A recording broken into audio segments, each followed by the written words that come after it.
Ho visto la gente della mia età andare via lungo le strade che non portano mai niente, cercare il sogno che conduce alla pazzia, nella ricerca di qualcosa che non trovano nel mondo che hanno già, dentro alle notti che dal vino son bagnate, lungo le strade da pastiglie trasformate, dentro le nuvole di fumo del mondo fatto di città, essere contro ad ingoiare la nostra stanca civiltà. È un Dio che è morto, ai bordi delle strade Dio è morto, nelle auto prese a rate Dio è morto, nei nidi dell'estate Dio è morto. M'han detto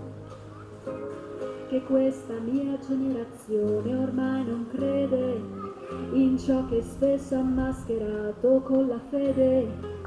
nei miti eterni della patria o dell'eroe, perché è venuto ormai il momento di negare tutto ciò che è falsità, le fedi fatte di abitudini e paura,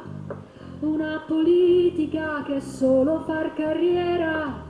il perbenismo interessato, la dignità fatta di vuoto, l'ipocrisia di chi sta sempre con la ragione mai col torto. È un Dio che è morto,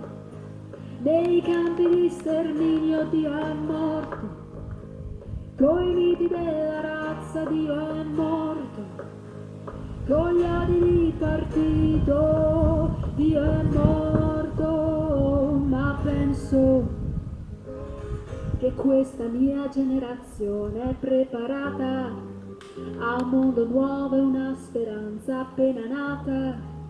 ad un futuro che ha già in mano una rivolta senza armi, perché noi tutti ormai sappiamo che se Dio muore per 3 giorni e poi risorge, in ciò che noi crediamo Dio è risorto, in ciò che noi vogliamo Dio è risorto, nel mondo che faremo